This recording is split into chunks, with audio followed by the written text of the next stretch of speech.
Good morning class. आज हमारी economics में की book BCom part first year की क्लास स्टार्ट कर रहे हैं,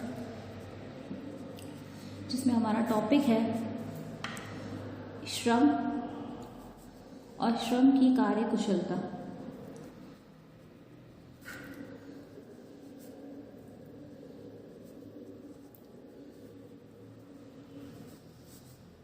चलिए स्टार्ट करते हैं, अर्थात लेबर।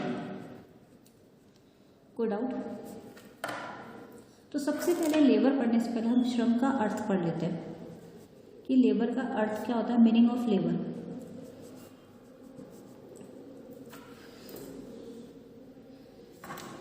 ठीक है, चलिए।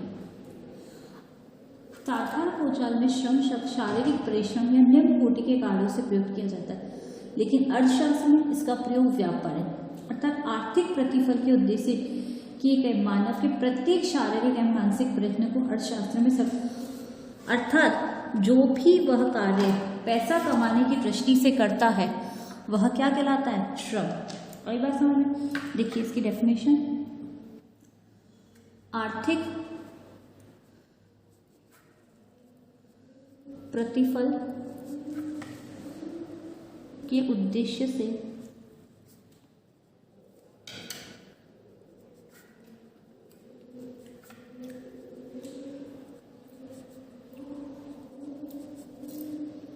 मानव के प्रत्येक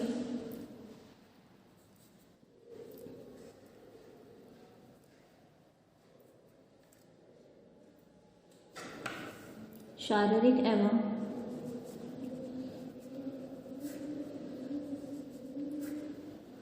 मानसिक प्रयत्न को अर्थशास्त्र में श्रम कहा जाता है।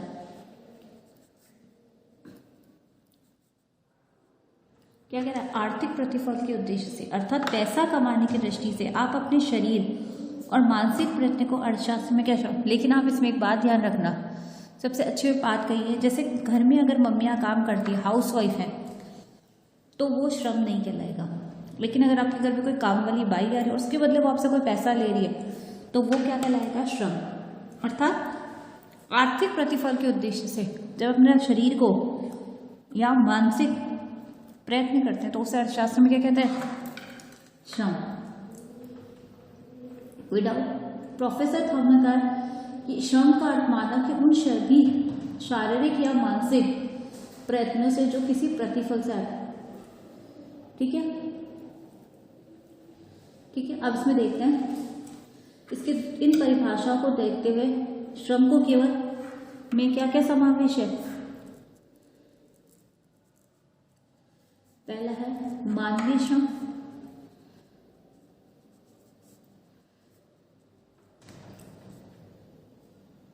दूसरा श्रम कैसा हो सकता है, शारीरिक, मानसिक या बौद्धिक।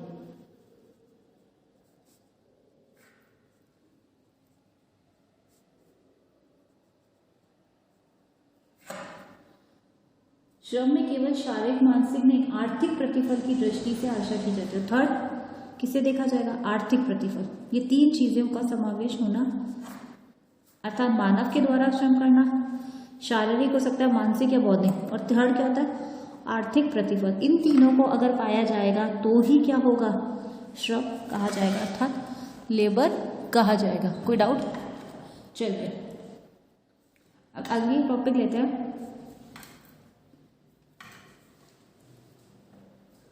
श्रम की विशेषताएं।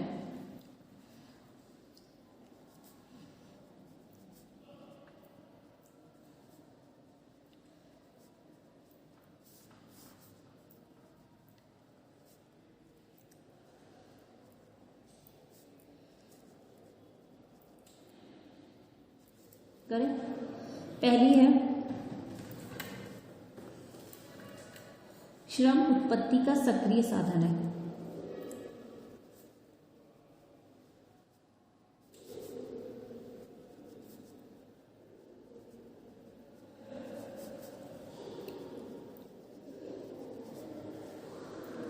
क्या कह रहा है?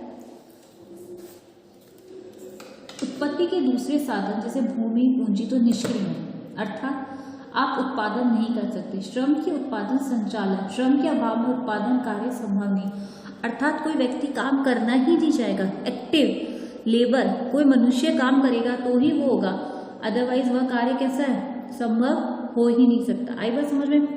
कोई डाउट? सेकेंड है श्रम उत्पत्ति का अनिवार्य साधन है।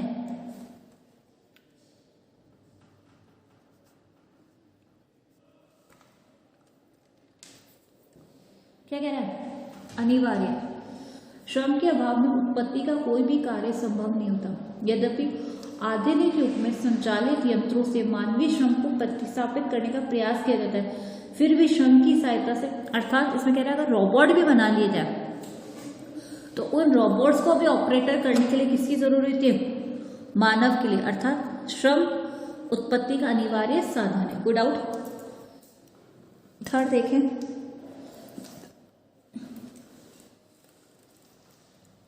श्रम नाशवान है। प्रेसिबल, श्रम को संचय करके नहीं रखा जा सकता। जो प्रयत्न समय पर नहीं किया जाता हमेशा के लिए नष्ट होता है। यही कारण है कि श्रमिक की मोल भाव करने की क्षमता कम होती, अर्थात समय रखते आप सोचे इकट्ठा करते जाए श्रम बढ़ेगा, नहीं, वो पैसा नहीं है, मनी नहीं है, कैपिटल नहीं है, इसलिए श्रम कैसा होता है? नाशवान है। कोई डाउट? चलिए अगली कैरेक्टरिस्टिक देखते हैं।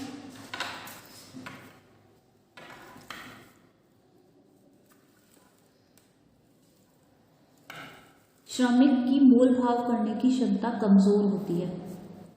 श्रमिक की मोल भाव करने की क्षमता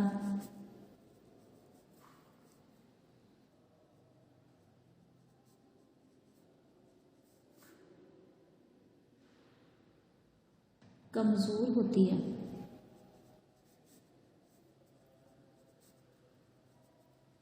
अर्थात श्रमिक को मोल भाव करने की क्षमता कैसी होती है? कमजोर, क्योंकि श्रम कैसा होता है? नाशवान, और श्रमिक के बेरोजगार बैठने से उसकी श्रम शक्ति नष्ट होती है। अतः यह बेकार बैठने की अपेक्षा कम मजदूरी पे कार्य करना ज्यादा अच्छा होता है। हाँ, आजकल श्रम संघों के द्वारा श्रमिक की सामूहिक सौदे करने की शक्ति में वृद्धि करने में सफल हुए, फिर भी मौलिक के मुकाबले मालिकों के मुकाबले सौदा करने की शक्ति इनमें क्या होती है? कमजोर, अर्थात ये ज्यादा मोल भाव नहीं कर सकते कि क्या होगा, क्योंकि ये सैलरी बेस्ड पर्सन्स होते हैं या वेजेस। अगला, श्रम को श्रमिक से अलग नहीं किया जा सकता।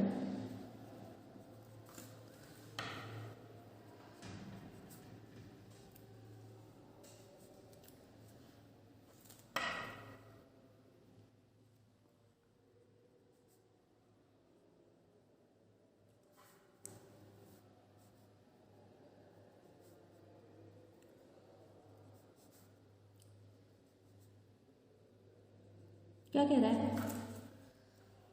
श्रमिक अपना श्रम बेचता है, स्वयं उसका मालिक होता है। श्रम और श्रमिक, अगर आप काम करना ही नहीं चाहते तो आप ह्यूमन बीइंग में से क्या वो काम करने की आदत हटा सकते? नहीं। अर्थात उत्पादन कार्य में श्रम और श्रमिक की उपस्थिति दोनों ही अनिवार्य, अर्थात उन्हें आप अलग नहीं कर सकते। ऐसा नहीं हो सकता कि श्रमिक घर बैठा रहे और कारखाने में उतर, अर्थात काम करने के लिए उसे खुद वहां पे मौजूद होना जरूरी होगा। आई बस में अगला है श्रम में पूंजी विनियोग।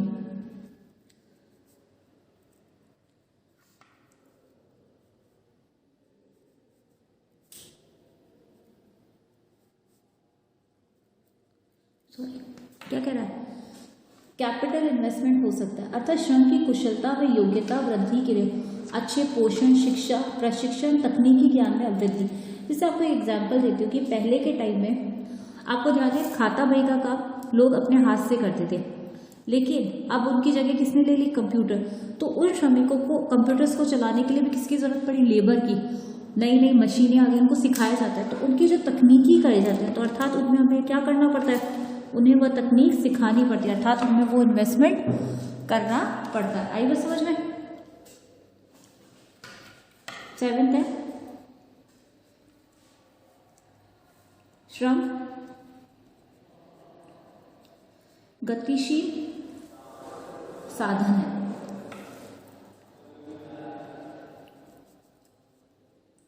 कैसा साधन है श्रम?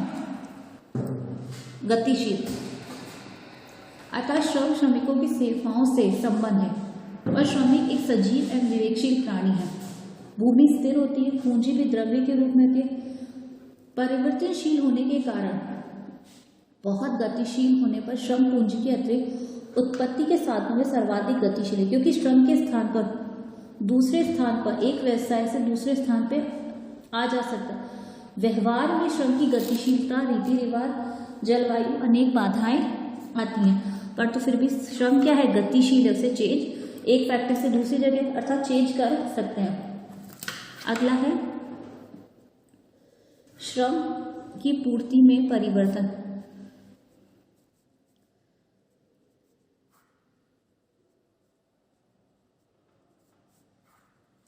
अपेक्षाकृत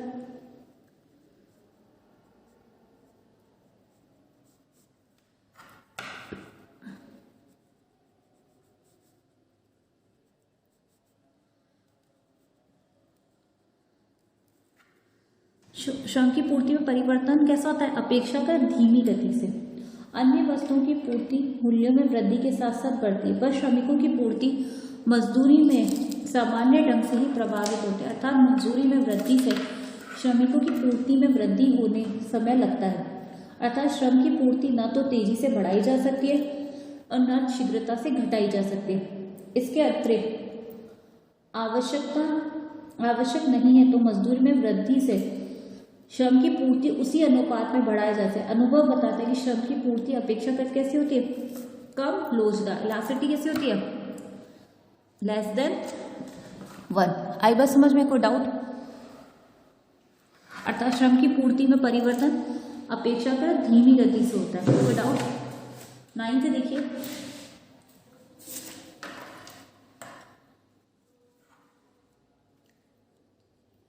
श्रम आर्थिक क्रियाओं का साधन है।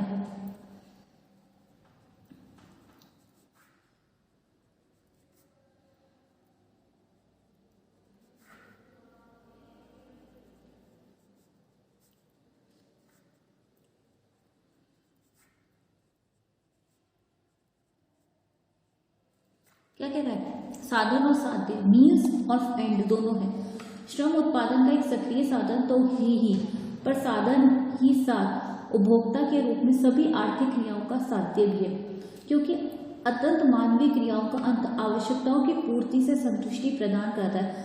पूंजी और भूमि तो उत्पादन का निर्जीव साधन, वह केवल उत्पादन में सहायक है, पर श्रमिक सजीव है, वह उत्पादन उपभोक्ता दोनों है।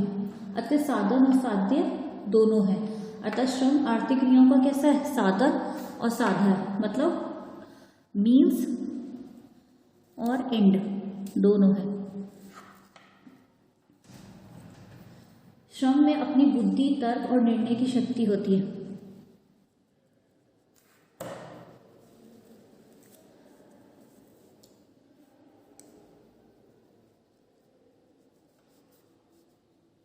अपनी बुद्धि, तर्क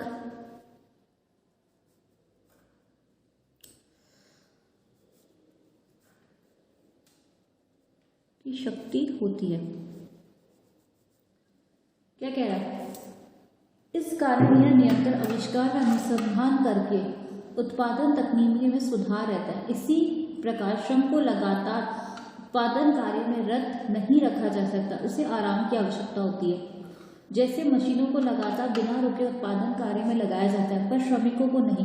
उन्हें बीच में खाने पीने, मनोरंजन व सोने की आवश्यकता पड़ती है। अतः श्रम की पूर्ति में वृद्धि, जनसंख्या के आकार में विस्तार, कुशलता में वृद्धि व काम करने की प्रवृत्ति में वृद्धि पर निर्भर। अतः श्रम में नैतिक व सामाजिक मूल्यों का प्रभाव पड़ता है। श्रम वंशागत गुणों से प्रभावित होती है। आई बात समझ में? कोई डाउट? तो श्रम की पूर्ति के हमने 10 कैरेक्टरिस्टिक्स पढ़े। पहला, श्रम उत्पत्ति का सक्रिय साधन है, श्रम उत्पत्ति का अनिवार्य, श्रम नाशवान है। श्रमिक की मोल भाव करने की क्षमता कमजोर होती है, श्रम को श्रमिक से अलग नहीं किया जा सकता, श्रम में पूंजी विनियोग है, श्रम गतिशील साधन है, श्रम की पूर्ति में परिवर्तन अपेक्षाकृत धीमी गति से होता है, श्रम आर्थिक क्रियाओं का साधन और साध्य, श्रम में अपनी बुद्धि और तर्क निर्णय शक्ति होती है। आई बात समझ में? कोई डाउट? चलिए अगला टॉपिक देखते हैं।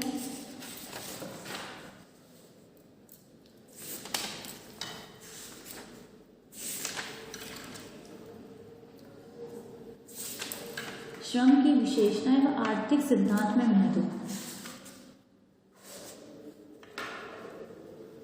देखिए, श्रम की विशेषताओं का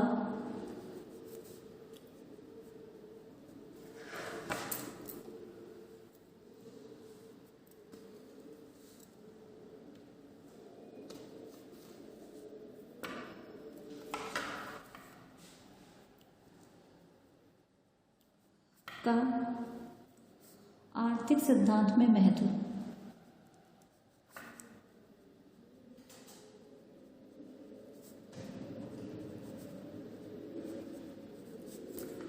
देखिए, श्रम की विशेषताओं का आर्थिक सिद्धांत में महत्व कि श्रम आर्थिक इकोनॉमिक पर्सन कैसे करता है। पहला है श्रम की पूर्ति पर प्रभाव। सबसे पहला प्रभाव किस पर पड़ता है?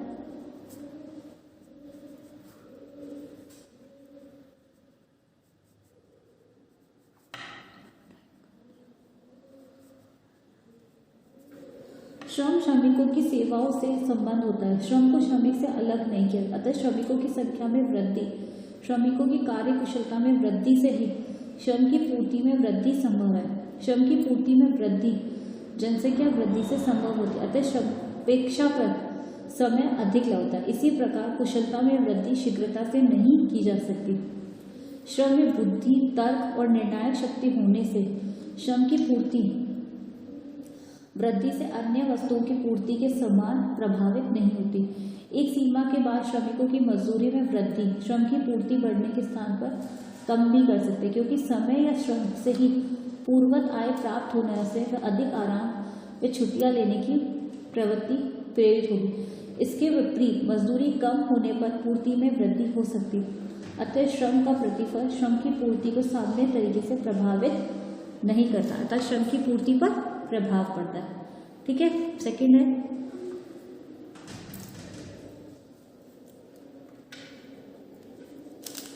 श्रम की मांग पर प्रभाव।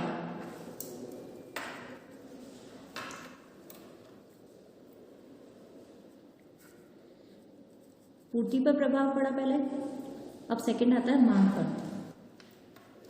देखिए, श्रम उत्पत्ति का एकमात्र सक्रिय साधन है। संगठन और साज भी श्रम का एक विशेष रूप है और श्रम की मांग उत्पादन में अनिवार्य मांग होती है, अर्थात श्रम की मांग उसकी उत्पादकता के कारण होती है, न कि प्रत्यक्ष उपयोगिता के कारण, अतः श्रम की मांग व्युत्पन्न मांग होती है। आई बात समझे? थर्ड है श्रम के मूल्य निर्धारण पर प्रभाव।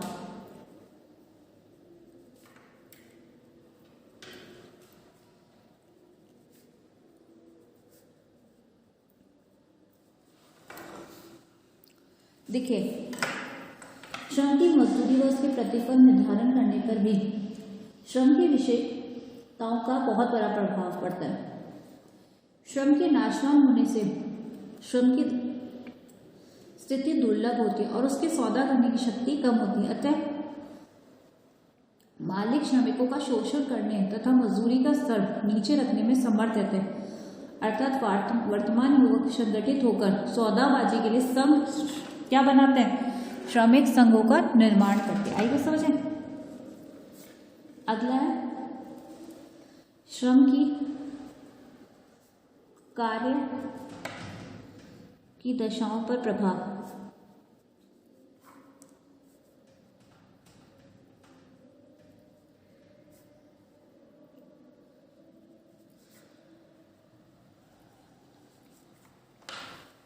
श्रम की यह विशेषता है कि श्रमिक को श्रम से अलग नहीं किया जा सकता, अतः श्रमिक को कार्य करने के स्थान पर मौजूद रहना पड़ता है। अतः कार्य करने के स्थान पर दर्शाए स्वास्थ्य पर वह उपयुक्त होनी आवश्यक है। श्रम में वृद्धि, तर्क व निर्णय शक्ति होने से वह अपने लिए उपयुक्त वातावरण एवं अधिकारों की मांग करता है। श्रम संगठित होता है, अतः सरकार व मालिकाओं को बाध्य या प्रेरित करता है। श्रम में मानवीय तत्व होने से वह मनोरंजन व आराम व काम करने के लिए सामाजिक सुरक्षा व श्रम कल्याण की व्यवस्था चाहता है। आई बात समझ। अगला है सरकार की नीतियों पर प्रभाव। पहला पड़ा सरकार श्रम की कार्यदशाओं पर, अब है सरकार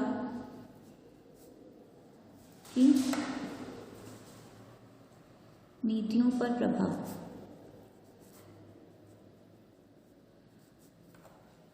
देखिए, श्रम उत्पत्ति का सक्रिय साधन है और श्रम तथा श्रमिक एक दूसरे से अलग नहीं किए जाते।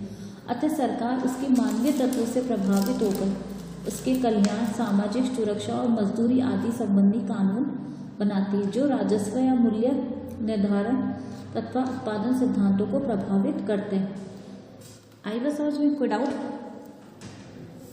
चलिए नेक्स्ट टॉपिक देखते हैं।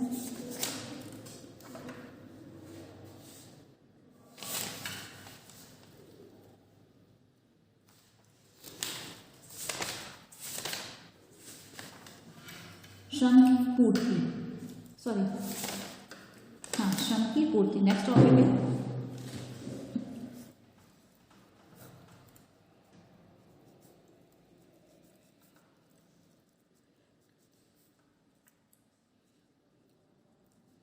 Supply of labour.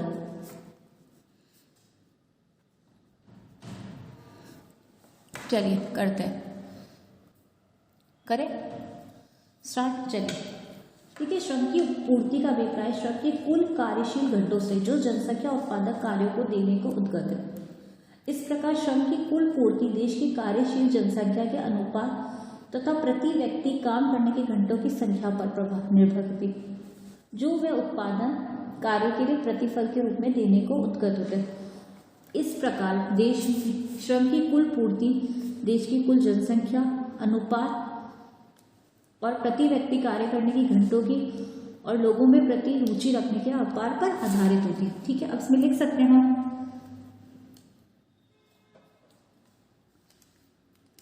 लिखिए, श्रम की कुल पूर्ति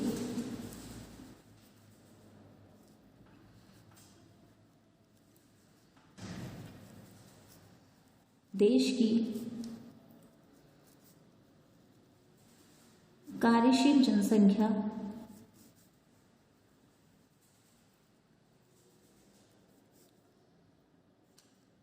के अनुपात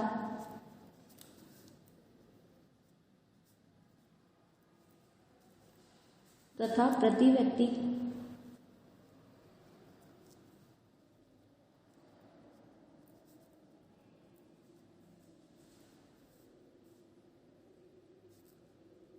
काम के घंटों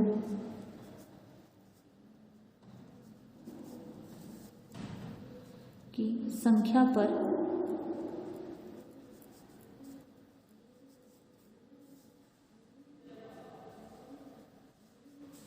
करती है, जो वे उत्पादन कार्य में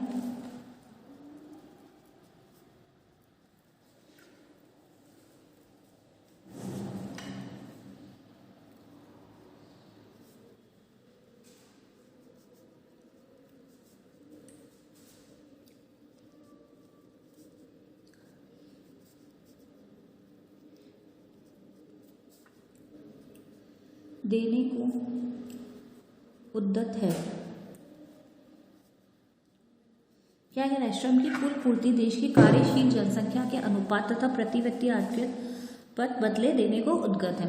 ठीक है, अब इसमें क्या क्या, इसमें आगे लिखिए, किसी देश की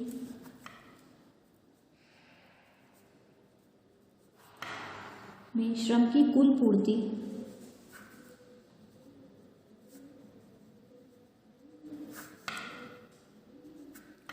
पहला है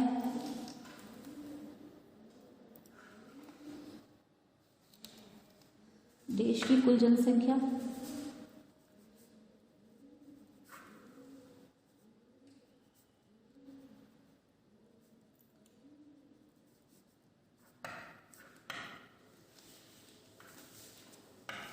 सेकेंड है जनसंख्या में कार्यशील,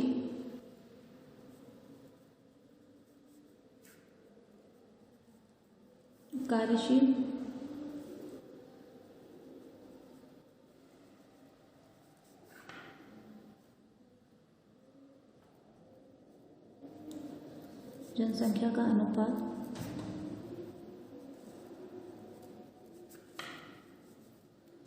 प्रति व्यक्ति कार्य करने के घंटों की संख्या,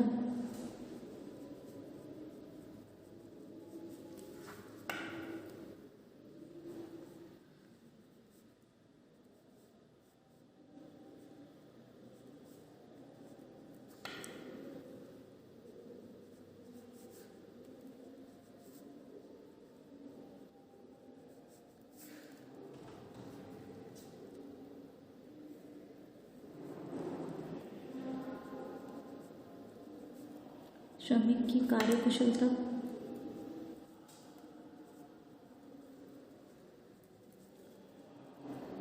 लोगों में कार्य करने के प्रति रुचि एवं दृष्टिकोण,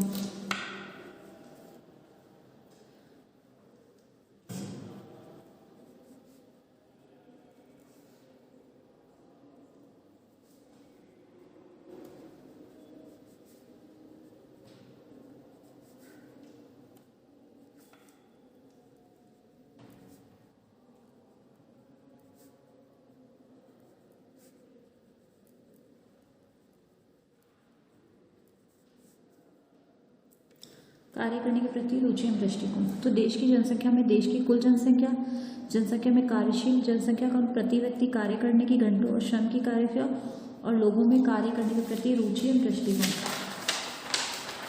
ठीक है, श्रम की पूर्ति अपेक्षा कैसी होती है? पूर्ति कैसी होगी?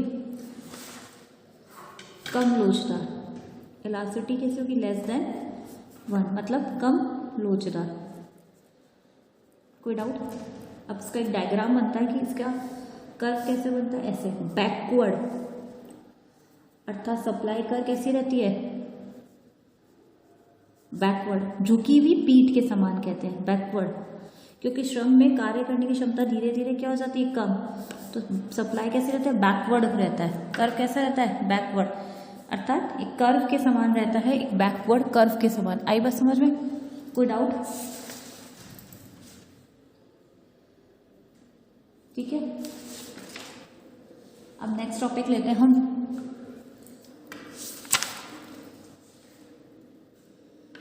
श्रम की कार्य क्षमता, दक्षता में उत्पादकता।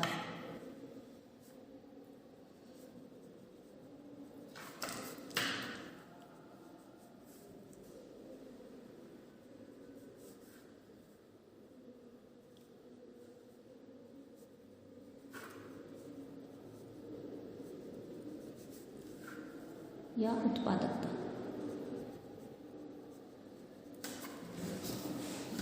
चलिए स्टार्ट करते हैं।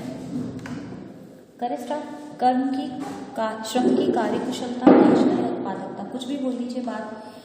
किसी भी देश की श्रम की पूर्ति देश के श्रमिकों की कार्यकुशलता तथा जनसंख्या के आधार व गुणों पर निर्भर करती है। अतः जितनी देश की श्रम शक्ति अधिक कुशल होगी, देश की उत्पादक क्षमता बढ़कर आर्थिक समृद्धि का मार्ग प्रशस्त करती है। आई बात समझ में? कोई डाउट? चलिए इसमें लिखते हैं। श्रम की कार्य क्षमता का अर्थ, इसका मीनिंग क्या होता है? श्रम की कार्यकुशलता एक तुलनात्मक शब्द है। इसका अभिप्राय एक श्रमिक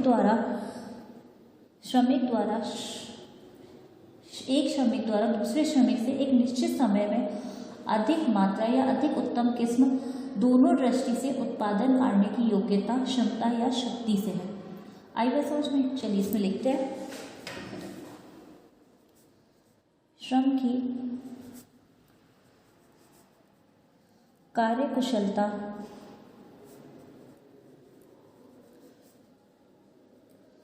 एक तुलनात्मक शब्द है।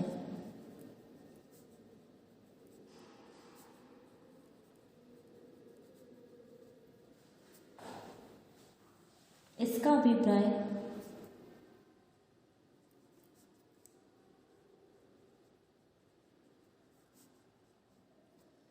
एक श्रमिक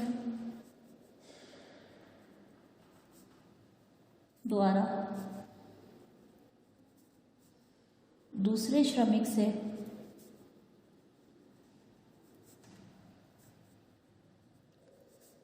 एक निश्चित समय में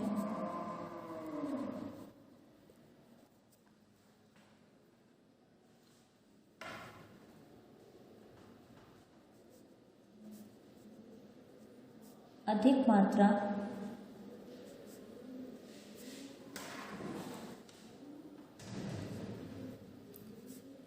या अधिक उत्तम किस्म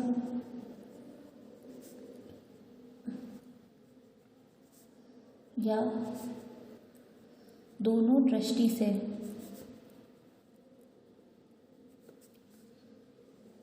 अधिक उत्पादक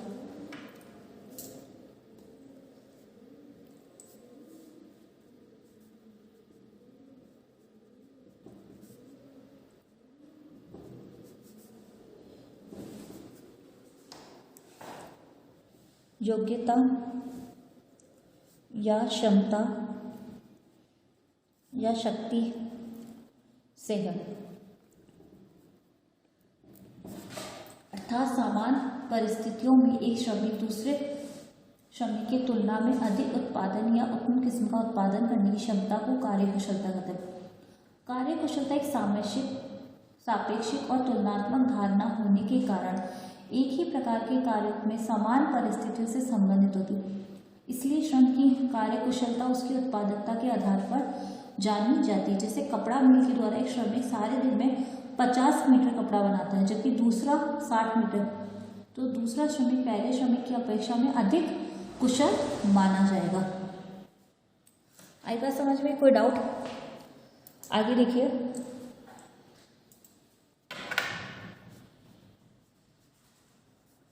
श्रम की कार्य कुशलता को अथवा उत्पादकता को प्रभावित करने वाले तत्व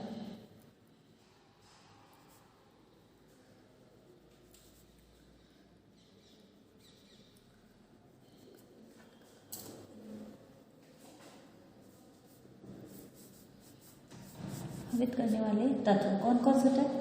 पहला है श्रमिकों के व्यक्तिगत गुण,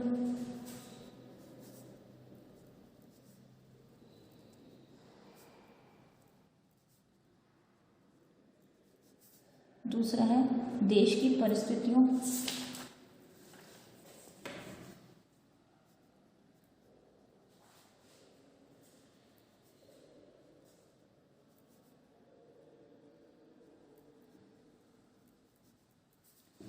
थर्ड है कार्य करने की परिस्थितियां,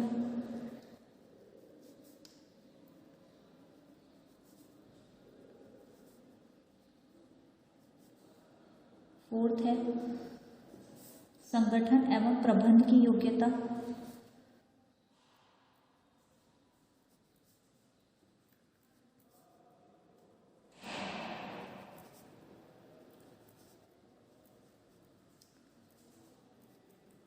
आगे है विविध मिसलेनियस। देखिए पढ़ते हैं।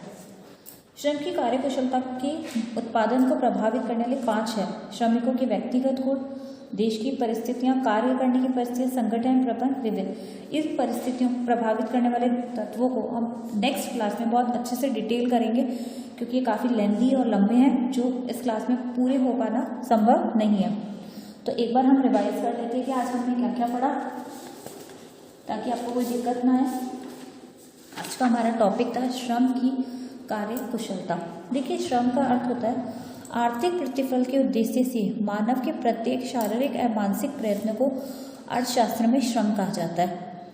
शारीरिक एवं मानसिक प्रयत्न को ही हम क्या कहते हैं? श्रम। इसमें 3 चीज़ों को है, मानवीय श्रम, शारीरिक, मानसिक एवं बौद्धिक, और आर्थिक प्रतिफल। अगर ये 3 चीज़ें होगी तो ही श्रम माना जाएगा। अगला है श्रम की विशेषताएं। श्रम उत्पत्ति का सक्रिय साधन है, श्रम उत्पत्ति का अनिवार्य साधन है और श्रम नाशवान है। आई बात समझ में? ये इसकी विशेषताएं। अगली है श्रम की मोल भाव करने की क्षमता कैसी होती है? कमजोर होती है। श्रम को श्रमिक से क्या नहीं किया जा सकता? अलग नहीं किया जा सकता। श्रम में पूंजी विनियोग होती है। श्रम गतिशील साधन है। श्रम की पूर्ति में परिवर्तन अपेक्षाकृत धीमी गति से होता है। तो इलास्टिसिटी कैसी होती है? Less than 1। श्रम आर्थिक क्रियाओं का साधन और साध्य है, अर्थात मीन्स और एंड दोनों है। श्रम में अपनी बुद्धि, तर्क और निर्णय की शक्ति होती है। आई बात समझ? कोई डाउट? अगला है, हमने पढ़ा श्रम की विशेषताओं का आर्थिक सिद्धांत में महत्व। देखिए इसमें क्या बताया है? श्रम की पूर्ति पर प्रभाव, दूसरा पड़ता है मांग पर प्रभाव, अगला श्रम की मूल्य निर्धारण पर प्रभाव, श्रम की कार्य दशाओं पर प्रभाव, सरकार की नीतियों पर प्रभाव। अब श्रम की पूर्ति। श्रम की कुल पूर्ति देश की कार्यशील जनसंख्या के अनुपात अथवा प्रति व्यक्ति आय के घंटों की संख्या पर निर्भर करती है जो वह उत्पादन कार्य में प्रतिफल के बदले देने को उद्यत हुए हैं। आगे देखिए,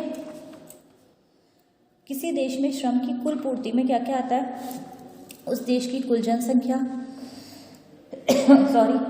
जनसंख्या में कार्यशील जनसंख्या का अनुपात, प्रति व्यक्ति कार्य करने के घंटों की, श्रम की कार्यकुशलता और लोगों में कार्य करने की प्रति रुचि एवं दृष्टिकोण, अतः इलास्टिसिटी 1 रहती है। सप्लाई कर्व कैसा रहता है? बैकवर्ड, झुका हुआ, क्योंकि जैसे जैसे वो काम करने लगता है उसके काम में करने की क्षमता कैसी होती है?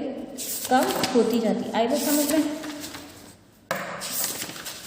इसके बाद हमने पढ़ा श्रम की कार्यकुशलता अथवा दक्षता एवं उत्पादकता। श्रम की कार्यकुशलता एक तुलनात्मक शब्द है।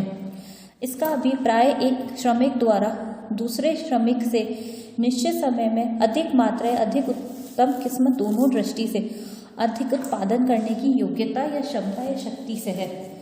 श्रम की उत्पादकता को प्रभावित करने वाले तत्व कौन से होते हैं? श्रमिकों के व्यक्तिगत, देश की परिस्थितियां, कार्य करने की परिस्थितियां, संगठन प्रबंधन की योग्यता और विभिन्न। अब इन गुणों को हम नेक्स्ट क्लास में बहुत अच्छे से एक्सप्लेन करेंगे। आई होप आज की क्लास आपको बहुत अच्छे से समझ आई हो। अगर आज की क्लास में कोई भी डाउट्स है तो आप कॉलेज में आके पूछ सकते हैं या कमेंट बॉक्स में लिख सकते हैं। ठीक है, थैंक यू सो मच।